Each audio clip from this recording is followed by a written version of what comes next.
All right, we're going to move to the spot here where I want to show a couple of clips for you guys on this to give you a little bit where it's not going to be a deep dive to try to go, look at this defensive player here, there. I wanted to just kind of show you in kind of a broad stroke fashion here with about 10 cut up clips, a little bit of what you're going to be getting here with Kubiak as far as an OC and what he brings to the table. And I think these clips can kind of show some of, what you can kind of expect. And what these clips are really going to show at the heart of it is, one, the unpredictability. And you're going to notice in the defense and how these guys are moving prior to the snap that they don't know what's coming. You can really feel that energy from the safeties to the linebackers and their tentativeness and how they move. I mean, first and foremost. Number two, sequencing, setting plays up. I'm going to make this look like this. I'm going to make this look like this. I'm going to make this look like this. And then bam, I'm going to come back over here because I get the defense leaning. So let's get into the first one of this. And what I'm going to show you in the first couple of these is going to be the setup. So this is a setup play here, this run. It's an inside zone. Boom. Nothing fancy here, right? Just an inside zone, but notice how it all looks kind of the same. Come back here, another couple plays later, you run the very same thing to the right rather than the left. So same, inside zone now to the right. You ran it from the left, you go to the right, okay? This is all on the same drive, folks, against the Dallas Cowboys. Now what do you come back with literally 2 plays later? This play. Play action on the inside zone. Now you come back to the screen and Kamara busts it, touchdown. I can't show the whole play because it's too long on a play. We don't want to get copywritten here. Right. But again, coming back on the play action, the Cowboys, look at the steps on the Cowboys defense. What I want you to watch here is watch how the Cowboys defense comes up and steps hard up on that play action. They're not sort of just sitting down. They're coming up on this play to play that play action. And then boom, you've caught him. 6 defenders are past the running back. Yeah. Essentially, they've all run past because they think this is now they're completely in on the play. Because they're not getting uphill because they're rushing the pass here, Brendan. They're getting uphill because they're trying to play the run, right? These are all run fits they're trying to play off of. But you've got them so locked in by those previous 2 plays on this same drive with their eyes and with what you've got them doing with the sequencing that bam, you can come back and you can hit them. Another part of what he does well, and this is going to be a thing that shows both the sequencing and also the little bit of the uniqueness to what Kubiak brings on these next 2 plays, Brendan, is the deep shots. A lot of people worry about the fact that this offense has so much of them matriculating the ball and slowly working it up like we see Shanahan, where he just doesn't use as much of the deep stuff, does he? And some of that's because he's had the quarterbacks and Garoppolo and Purdy can't throw the balls, but he also just doesn't attack in that way as a centerpiece.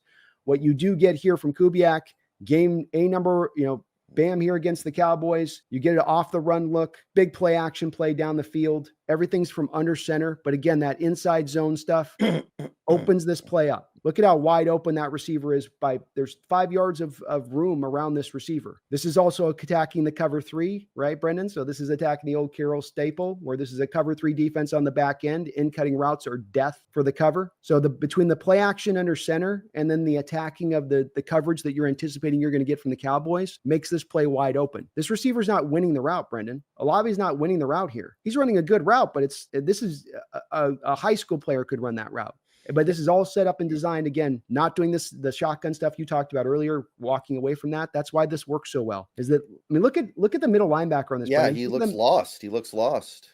And that's Eric Kendricks, man. That's not a rookie inside linebacker. That's a guy that's played 10 years in this league. Who's played really well in this league. Another big play. Same Cowboys game. Again, off the play action. Now, what I want to show, Brendan, on this. So this comes later in the game from this play, right? So Watch that top safety. Okay. I want you to watch the high safety on the high side. Okay. See what happens to him where he plays the cover 3 high. It's probably a man match where he's supposed to probably man match this, Brendan, where it's cover 3 man match where if you're on top, but if he cuts it in, you got to jump the route underneath. You got to kind of react in that way. He stays in cover 3 on the end cutting. So the coach probably comes back to him and he's like, look, you've got to play that, right? So now watch what the safety does on this play, Brendan. That same safety, watch what happens. Did you kind of see it there? I know it's subtle, but just if you can, folks, lock in on that free safety high to the top side of the screen there. And what he does, he takes the undercutting route. Look at him twice. Yeah. He gets baited on the undercutting route twice on one play. And it's that little bit of being baited, right? Here, and it's just enough to free up Shaheed to be then opened up over the top, right? So but it's set up, it's sequenced and it's a big play. It's sequenced off the in-cutting route that was wide open, the safety draws up to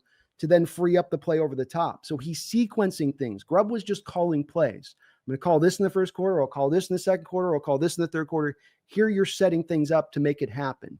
It's what good play callers are supposed to do. Here's another one. First opening week of the season, another deep shot going against the Carolina Panthers. Not even play action, right? So first here, he's hitting this 3 wide receivers. What I want you to watch in these 2 places, they're going to look exactly the same as far as the formation looks, okay? As far as how it's set up, Brendan. You're not doing anything fancy. This is out of shotgun. So you got the safety. Notice that's what I want you to look at here is that single high safety here, Brendan. See that single high safety and what he does? Gets caught up inside. Okay. He bites. Now we come back. Yeah, he really bought. And that's even off, Brendan. That's shotgun. That's no play action he bought. Because he's bought, what is he doing? The Shanahan routes are all shorter routes, right? So the cool thing with Kubiak is that he's always got that deeper route where Shanahan will just live short. So now when you come up and you compress that short stuff, especially if you're drawing the safety up, he's got the route over the top to clip you. And that's where a lot of West Coast and some of the Shanahan schemes don't have this as much, as it just, they want to live a little bit more shorter. But now watch what happens is, same formation. Watch that safety high, Brendan. He's late to get over to the top side. They don't complete it, but see where he's going from the previous play? He's attacking down. Yeah, he's attacking down because you're running the same formation. So it's exactly the same guys in the same spot. That guy beat over the top here. So I'm taking that thing away that we got beat on before. And then by me going there, the 9 route going then to the backside is now open with the one-on-one that I've got. So real quickly, again, on the first one, he bites on the undercut. He's like, ooh, I just got beat deep on that. So now he comes back and he goes, okay, I'm going to now make sure I eliminate that receiver to the backside. That makes him a hair late to then getting over to the receiver on the top side. Kenneth Walker, we talked about how he could be utilized, Brendan, in this system a little bit better. And what I like about a play like this is an option play on this one. So they audible to this play. You're in shotgun. And I know I can't show you the pre-snap on this a lot, Brendan, but if you'll notice, there's an extra defender on the high side of this on the line of scrimmage. So look on the line of scrimmage at the 2 defenders at the high side of the line of scrimmage. The right side, you mean? Yeah, the right side. Yeah. So you see that guy? So what that does is it gives the Saints a numbers game to the left side. So they audible to this pitch play to Kimura. And can you not picture a Walker with his speed on this kind of play, just quickly able to get out and really make them pay the price if they overload to one side? So I'll show another play like this too, where they have these audibles built within it's a simple audible to attack. Then when you get that stack front, essentially, because you get the stack front here where they're threatening the blitz on the top side. And that's where this is now making them pay the price just with their alignment. It's like what you could do with the double A gap mug pressure. The 2 inside linebackers go double A gap. You've got 4 down linemen. And then you've got an option bubble screen route you throw, just because those guys in the double A gap can't get over to the bubble screen guy. And so you can get a bit of a numbers game over on that side. But if you're looking at get a Walker in space, have a methodology to be able to just kind of work him the ball and let him use his speed and stuff. There's these kind of plays over and over. I saw the Saints work off of when they would go to shotgun if they felt a little bit of those stack fronts and simulated pressures. Also, you mentioned the stretch play with Walker. Yeah. This is going to be the stuff that I think works really well with him as well. Like you got here with Kimura. I mean, Kimura's untouched on this play. It's so blocked up so well. And nobody's dominating their block. You take advantage of Micah Parsons getting a little too wide on setting the edge here on the bottom of your screen. That opens the hole. You got guys pulling out in front. When the fullback designs are in this offense too, Brendan, and noticing the receiver is always in motion prior to the snap. So even if you don't have the fullback in an I formation and there's a fullback lead, the receiver serves as the default fullback. So watch the receiver on this play see the receiver, Shaheed, I think that is. He's essentially your lead fullback there. Yeah. And so there's always a lead fullback. And when it comes to a guy like Walker, the big problem we've had with him at times in recent years, isn't it,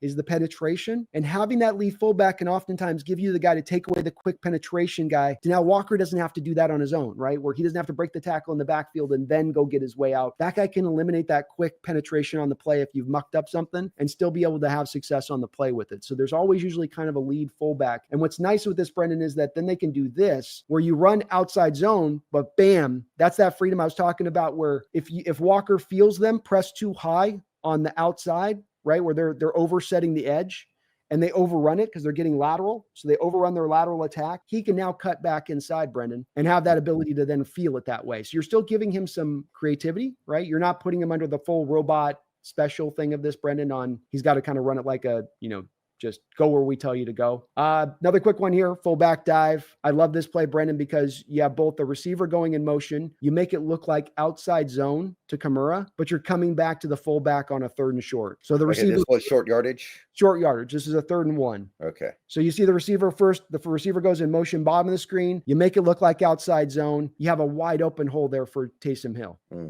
because you've run this out of outside zone in this game a couple of times on the Falcons. So that's what they've looked at, that sequencing thing. You've seen sequencing. Now that sets up this other play when you need it on 3rd and short.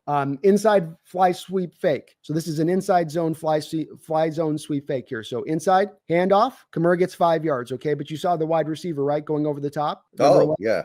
I see. Okay. That's like, that's like the old, I saw JSN do that a couple times over the last couple of years. Yeah. Very next play. It doesn't go for anything, but can you see why it would work? So you go here, 6 yards, get the defense thinking inside zone. Then you come back, fake the inside zone, go back to the fly sweep outside. Sequencing plays, setting one thing up for the other thing to be successful in the next play. And I know it didn't work, but this is stuff that will work. This is the stuff that you can understand. This is the thing Grubb was not doing. Yeah. Nobody scores a touchdown every play. Nobody scores a touchdown every play. Inside zone off of an audible adjustment, Brendan. Look, this is the Coach Carroll special in the final year. 2 wide 9s, 2 stacked inside defensive linemen. Carr makes an audible call because they've got the numbers up there for an inside zone. Like that's inside zone's going to kill this kind of formation with a 6-man box, 2 high shell on the backside. That's an easy 6 yards, right? I mean, are they blocking this up, Brendan? Do you see guys driving guys off the line? In fact, they think it's a throw, right? The defensive linemen are getting upfield like they think this is a pass. But all you're doing is you're just catching that wide alignment where those guys are just not in a position to be able to do anything. Look how far those edges are, Brendan. Look how big that hole is for Kamara. Now you come back on the next play, Brendan. Watch this. Watch 55, the inside linebacker here. See that step? Yeah. Did you see that? Look at that false. That's a false step, folks. So when he's on this play, watch 55 here. It's he's no false step, right? You see him? He just played it straight up. So 55, watch again, folks. Yeah, he goes the wrong way. Right. Goes the wrong way. And that's the next play from that inside zone you ran. So sequencing, setting one thing up to the next, and taking advantage of the last play to make the next play kind of work. Just the last couple here, Brendan, just want to show these. This last one I like a lot. You got a spread formation attack here against the Kansas City Chiefs. And so, Brendan, just take a look at the routes being run on this play. Chiefs are in a cover 2 shell. Okay. I want to show this one a couple times and have to set the stage on this one a lot. So cover 2, safeties go like this. My middle linebacker goes to depth typically. Old school wise, you told that linebacker to run between the seams deep to the center field of the field, right? Because if my safeties are going like this, there's the hole in that center point. Do you notice with the inside linebacker how he doesn't climb with a lot of depth? Yeah, he's in no man's land. He's in no man's land. And then you've got your safeties showing you pure cover 2. Now, unfortunately, on this play, the Saints have out-cutting routes with their receivers, right? They have nothing attacking deep here. Very same drive. Again here, this is an empty look, right, Brendan? No running back. So this is the very same look I want to show you on this with this play now on the very same drive.